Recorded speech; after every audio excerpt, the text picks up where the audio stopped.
வணக்கம் நண்பர்களே, இன்று நாம் காணப்போகும் தலைப்பு என்பது யார் இந்த மருதநாயகம், ஏன் எல்லோராலும் கொண்டாடப்படுகிறார் என்பதை பற்றி இந்த பதிவில் காண்போம்.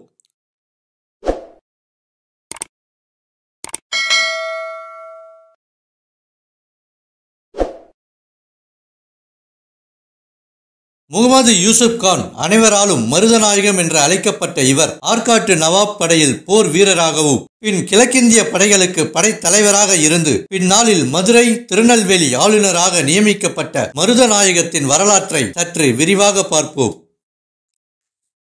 1725 ஆண்டு சிவகங்கை அருகே உள்ள பனையூர் கிராமத்தில் பிறந்தார் மருதநாயகம். இளம் வயதில் பெற்றோரை இழந்ததால் இஸ்லாமியர் ஒருவரால் மதம் மாற்றப்பட்டு வளர்க்கப்பட்டார். இஸ்லாம் மதத்திற்கு மாறியதால் தன் பெயரை முகமது யூசுப் கான் என்று மாற்றப்பட்டார். இளம் வயதில் கல்வி கற்காமல் இருந்தார். பின்னர் பாண்டிச்சேரி சென்று அங்குள்ள பிரெஞ்சு கவர்னர் மான்சர் கக்லா வீட்டில் பணியாளாக சேர்ந்தார். பிறகு தஞ்சாவூர் சென்று படை வீரனாக இருந்தார். அங்கு தளபதி பிரிட்டன் யூசுப் கானுக்கு கல்வி கற்றுக் கொடுத்தார். அதன் பிறகு அங்கு தமிழ், ஆங்கிலம், உருது, பிரெஞ்சு, போர்த்துகீசியம் என்று பல மொழிகளை கற்றார். தஞ்சாவூரில் இருந்து நெல்லூர் சுபேதாராக இருந்து வரி வசூல் செய்து வந்தார். 1751 ஆண்டு ஆற்காட்டு நவாப் பதவிக்கு முகமது அலி கான் மற்றும் சந்தா சாஹிப்பிற்கு இடையே போர் மூண்டது.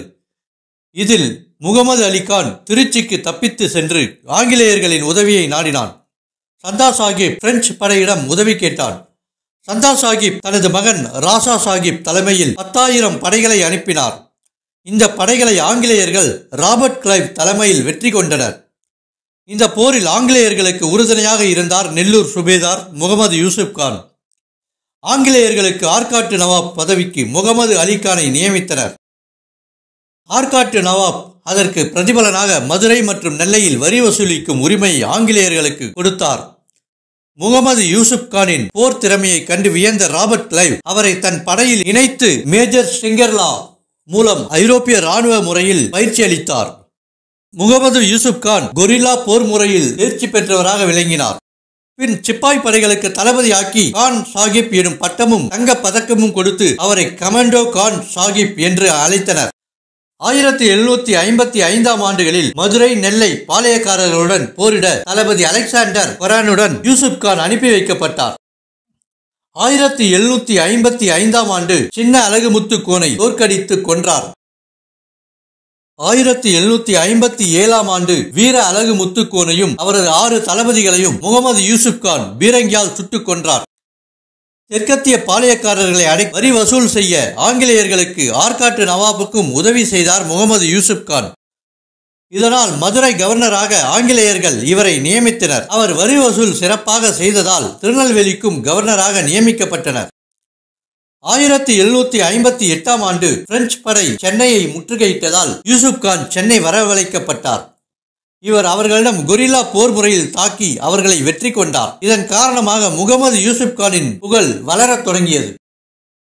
கமாண்டோ கான் என்ற பதவி உயர்வுடன் முகமது யூசுப் கானை மறுபடியும் மதுரைக்கு அனுப்பி வைத்தனர் ஆங்கிலேயர்கள்.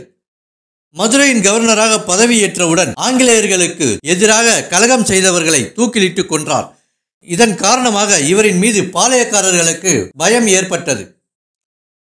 ஆற்காடு நவாப்புக்கும் ஆங்கிலேயர்களுக்கும் வரி வசூல் அதிகமானது. முகமது யூசுப் கான் மீது பொறாமை கொண்ட ஆற்காட்டு நவாப் முகமது அலி யூசுப் கானின் செல்வாக்கை குறைக்க ஆங்கிலேயர்களிடம் பேசி வரி வசூலை தன்னிடமே கொடுக்க வேண்டும் என்று உத்தரவை பெற்றான். ஆங்கிலேயர்களும் பலம் கொண்ட முகமது யூசுப் கான் வளர்வதை ஏற்றுக்கொள்ளாததால் ஆற்காட்டு நவாப்பின் வேலைக்காரர் தான் முகமது யூசுப் கான் என்று அறிவித்தனர். இதை ஏற்றுக்கொள்ளாத முகமது யூசுப் கான் ஆங்கிலேயர்கள் மற்றும் ஆற்காட்டு நவாப்புக்கு மோதல் போக்கு அதிகமானது. டெல்லியின் ஷாவும் ஐதராபாத் நிஜாம் இமாம் அலியும் முகமது யூசுப் கான் தான் மதுரையின் கவர்னர் என்று அறிவித்தாலும் நவாப்பும் ஆங்கிலேயர்களும் இதை ஏற்க மறுத்தனர். மதுரையில் இருந்த பல வணிகர்கள் யூசுப் கான் ஆங்கிலேயர்களுக்கு எதிராக செயல்படுகிறார் என்று புகார் தெரிவித்தனர்.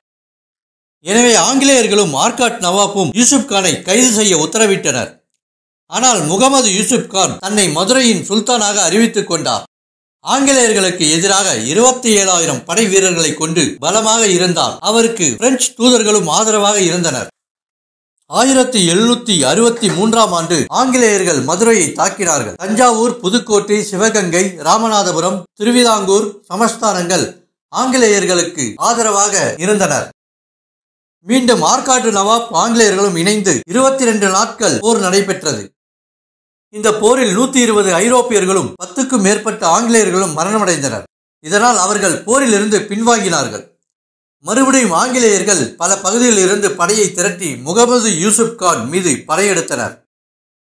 1764ஆம் ஆண்டு முகமது யூசுப் கானின் மதுரை கோட்டை மீது ஆங்கிலேயர்களும் நவாப் படையும் முற்றுகையிட்டனர். ஆனால் கோட்டையை தகர்க்க முடியவில்லை. எனவே கோட்டைக்கு செல்லும் உணவு, குடிநீர் போன்ற அத்தியாவசிய பொருட்களை நிறுத்தினார்கள் ஆங்கிலேயர்கள். இதன் காரணமாக கோட்டையின் உள்ளே உள்ளவர்களுக்கு சோர்வு ஏற்பட்டது. எனவே முகமது யூசுப் கான் கோட்டையை விட்டு தப்பிக்க முயற்சி செய்தான். ஆனால் அது வெற்றி பெற முடியவில்லை.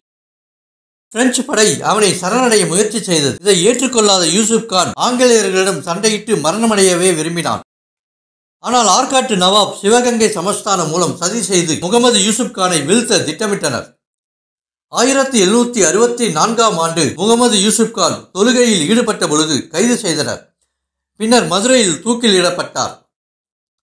அவர் இறந்த பிறகு பல சமஸ்தானங்களும் அவர் எங்கே உயிர் தெளிந்து விடுவாரோ என்ற பயத்தினால் அவரின் கைகளையும் கால்களையும் தலையையும் உடல்களையும் பல பகுதிகளாக பல ஊர்களுக்கு எடுத்துச் சென்று புதைத்தனர். 1808ஆம் ஆண்டு அவரது உடல் தூக்கிலிடப்பட்டு புதைக்கப்பட்ட மதுரையில் தர்கா ஒன்று ஷேக் இமாம் என்பவர் மூலம் கட்டப்பட்டு இன்றும் கான் சாஹிப் பள்ளிவாசலில் தொழுகை நடைபெறுகிறது. மருதநாயகம் என்பது மதுரையின் நாயகனாக மக்களின் மனதில் நிலைத்து நிற்கும் ஓர் வீரரின் சகாப்தத்தின் வரலாறே இந்த மருதநாயகம். அவரின் வரலாறு திரைப்படமாக வரவில்லை என்றாலும் அவரின் வீரமும் போராட்ட குணமும் என்றைக்கும் காலத்தால் அழிக்க முடியாத கல்வெட்டாக மக்களின் மனதில் நிலைத்து நிற்கும். நண்பர்களே, இதுபோன்ற மற்றொரு பதிவில் உங்களை சந்திப்போம். நன்றி.